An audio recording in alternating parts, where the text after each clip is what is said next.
प्रचार में जयंती पर हम लोग भाग ले रहे हैं। संत सेवी जी महाराज के चरणों में कोटि कोटि नमन। और हमारे लुधियाना से पधारे हैं स्वामी रामानंद जी महाराज। बड़ी व्यस्त समय थी, बड़ी मुश्किल से समय मिला, क्योंकि ये जो जयंती होता है उसमें समय मिलना संतों का बड़ा मुश्किल होता है, क्योंकि सब जगह सब आश्रम में प्रोग्राम होता है। सब अपने अपने आश्रम में ये प्रोग्राम करते हैं, मनाते हैं जयंती। लेकिन आग्रह करने पर स्वामी जी ने समय दिया है और लुधियाना से चल करके हमारे बीच आए हैं, तो मैं ज़्यादा समय नहीं लूँगा। मैं उनके चरणों में कोटि कोटि नमन है। देखिए, आज का प्रसंग बड़ी अच्छा है। बड़े भाग मानुष तन पावा। मनुष्य तन जो मिलता है बड़े भाग्य से मिलता है। जो 84 लाख योनि में है, सबसे उत्तम योनि मनुष्य योनि है। विवेकशील प्राणी है मनुष्य। और कहते देवी देवता भी इसके लिए तरसते हैं, क्योंकि यही जीवन है जिसमें हम लोगों को मोक्ष की प्राप्ति मिलने का अवसर मिलता है।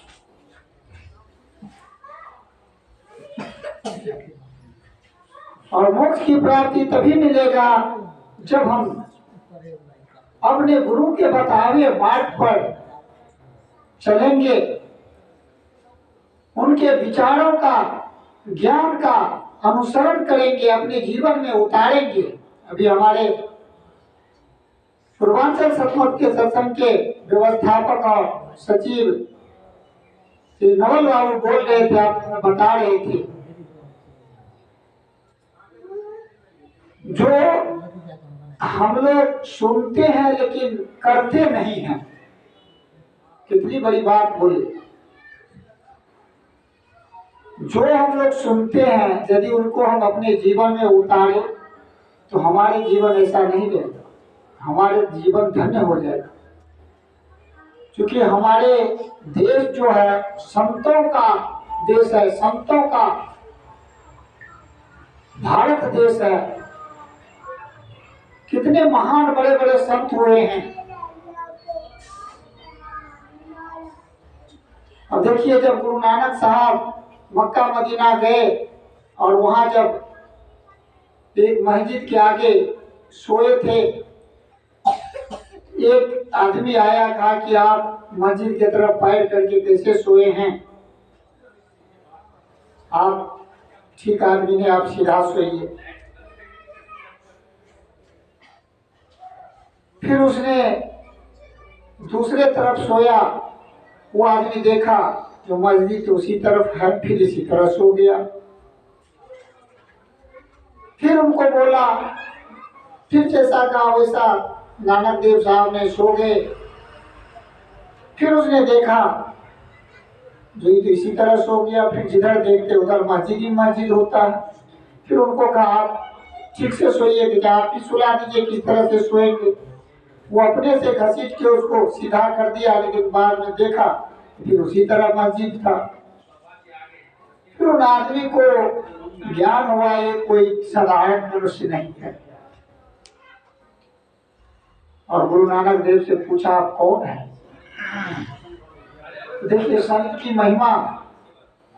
परमात्मा कहाँ नहीं है। परमात्मा को लोग मंदिर मस्जिद धार्मिक जगह ढूंढते हैं, लेकिन परमात्मा तो हमारे अंदर है।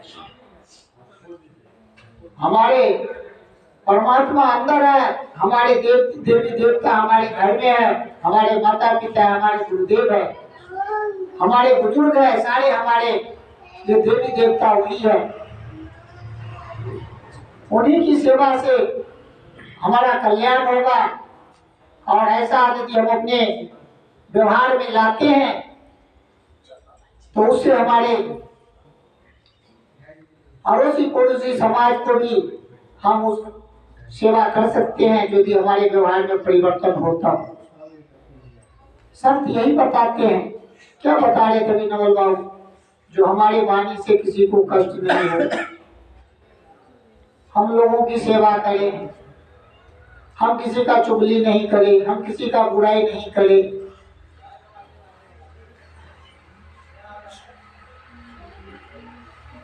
और देखिए चरणदास जो इतने बड़े संत थे और उसकी जो शिष्या थी सहजोबाई, और उसकी शादी हो रही थी और चरणदास जा रहे थे, शहनाई बज रहा था, वो सज रही थी। चरणदास उनको तो संत को तो पता ही होता है, फिर भी उन्होंने रास्ते में पूछा ये क्या हो रहा है? आपके शिष्या की तो शादी हो रही। देखिए क्या कहा चरणदास ने,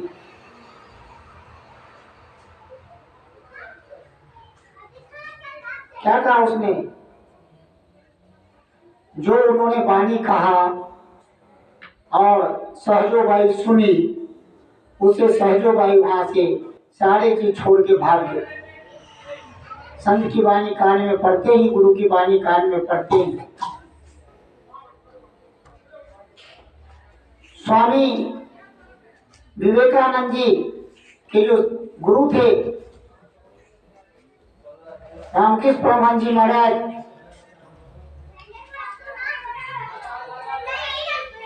उनको मुंह में कैंसर था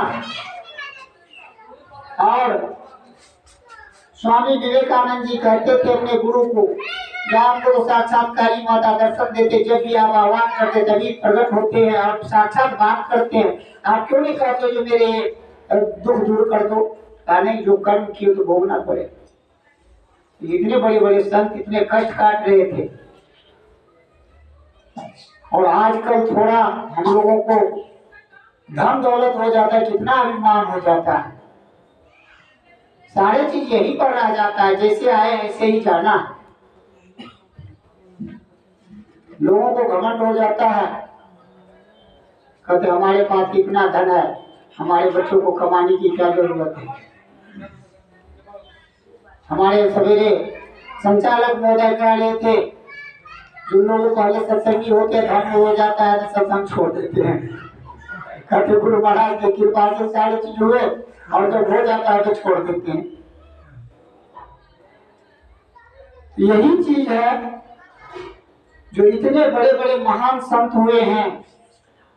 और स्वामी विवेकानंद जी देखिए, जब इसको अमेरिका के शिकागो में धर्म सम्मेलन था, वहां अमेरिका भारत की प्रतिनिधि करने के लिए, प्रतिनिधित्व करने के लिए वहां भेज दिया धर्म सम्मेलन में।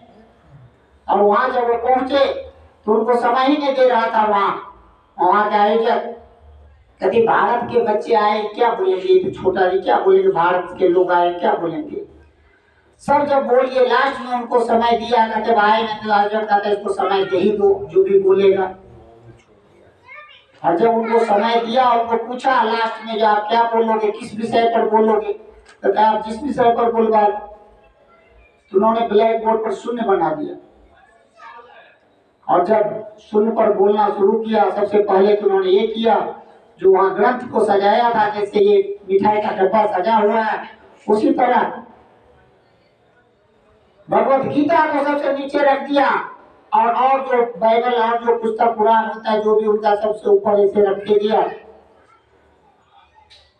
स्वामी विवेकानंद जी कहते हैं, जिसने भी ये सजाया वो बहुत अच्छा सजाया। देखो गीता को सारे ग्रंथों का जड़ माना है, सार माना। आयोजक ने कहा तो गलत हो गया, हम तो इसको दूसरे दृष्टि से सजाए थे, दूसरे कारणों से सजाए थे, इनको नीचा दिखाने के लिए। दूसरे दिन आयोजक क्या किया, इसको गीता को सबसे ऊपर रख दिया, बाकी ग्रंथ को नीचे रख दिया। दूसरे दिन आया, फिर बोलने लगे, पहले कहता आज जो सजाया है इसको धर्म ग्रंथ को बड़ा बढ़िया है, बहुत अच्छा से सजाया। गीता को सारे ग्रंथों का सिरमौर माना। तीसरे दिन आयोजक हटा ही दिया सारे ग्रंथों को, नीचे रखते गोबर, ऊपर रखते गोबर, यही दशा होती है। और जब वो जीवों पर बोलने लगे तो 3 दिन तक लगातार बोलने लगे, बोलते रहे। और जब वहां के आयोजकों ने पूछा, वहां के प्रेस वाले, मीडिया वाले ने पूछा, जो स्वामी जी आप जीरो पर कितना दिन तक बोलते रहेंगे? कहा जब तक मेरे शरीर में प्राण है तब तक बोलता रहूंगा। जितने भी धर्म विद्वान वहां आए थे, सारे एक तरफ, स्वामी विवेकानंद जी एक तरफ, सारे पेपर में, प्रेस मीडिया में, सारे जगह स्वामी विवेकानंद जी का ही नाम, जो भारत से एक संत आया है और जीरो पर बोल रहा है, रुकता ही नहीं है। और स्वामी विवेकानंद जी के जब फोटो खींचता था प्रेस वाले, तो जब कैमरा में देखते थे तो सामने एक संत का पीछे फोटो दिखाई पड़ता था। जब कैमरा से आंख निकाल बाहर करते थे तो सिर्फ स्वामी विवेकानंद जी दिखाई पड़ते थे। जब विवेकानंद जी के बारे को इस बारे में प्रश्न किया, स्वामी विवेकानंद जी को आंसू आ गया। कहा मैं जो बोल रहा हूँ, मैं नहीं बोल रहा हूँ, मेरे गुरु की कृपा है, मेरे गुरु को लगाए, ये ज्ञान है गुरु का। और देखिए एक महिला ऐसे इतनी प्रभावित हुई, एक लड़की, और स्वामी जी को प्रस्ताव दिया, जो स्वामी जी हम आपसे शादी करना चाहते हैं। स्वामी जी का क्यों, मेरे से क्यों शादी करना चाहते हैं? तो कहा आप जैसे पुत्र चाहते हैं। स्वामी जी ने कहा शादी करके हमारे जैसे पुत्र मिले नहीं मिले, हम ही को पुत्र मान लो। ये कितनी साधना थी और कितने बड़े संत थे हमारे देश में। और अभी भी स्वामी विवेकानंद जी के नाम से शिकागो में सड़क बना है, स्वामी विवेकानंद जी मार्ग बना, अभी भी देखिए बना हुआ है, उसी समय बना था। तो संत जो होते हैं अपने कर्म से महान होते हैं। आज जो हम लोग बैठे हैं, सिंसरी जी महाराज का जयंती मना रहे हैं, गुरु महाराज का जयंती मनाते हैं। बहुत तपस्या की है गुरु महाराज। आज जो हम लोग इतने सत्संग प्रेमी पूरे चंडीगढ़, पंचकुला, मोहाली का इकट्ठा हुए हैं, एक परिवार हुए हैं, एक परिवार की तरह रहते हैं, ये गुरु महाराज की देन है। जब एक दूसरे को पड़ोसी आप देखते हैं शहर में, पड़ोसी बगल में, हम थोड़ी जानते हैं। हम पंचकुला में रहते थे, एक आदमी आके कोहली साहब ही रहते हैं, पता नहीं सर, वो फौजी था कि आप बगल में रहते हैं, क्या करे, पड़ोसी का नहीं पता। मुझे तो बड़ी अफसोस दुख हुआ, अफसोस भाई ये बात तो सही बात है। फिर मिसेज से पूछे तो हाँ कोहली साहब रहे, फिर मैं हमको कहा कोहली साहब नहीं है। तो देखिए अड़ोसी पड़ोसी का नहीं पता होता है, लेकिन हम लोग इतने बड़े परिवार है, किसके कारण? गुरु महाराज के कारण। तो गुरु महाराज कितनी तपस्या की है, हम लोगों को नाम दान दे के ये चीज बताए हैं। जो आप इस रास्ते पर चलोगे तो आपका भला होगा, आपका कल्याण होगा। तो ये चीज हम गुरु महाराज ने बताए रास्ते पर चलेंगे तभी हमारे मनुष्य जीवन सफल होगा। इन्हीं शब्दों के साथ मैं अपनी वाणी को विराम देता हूँ। प्रेम से बोलिए श्री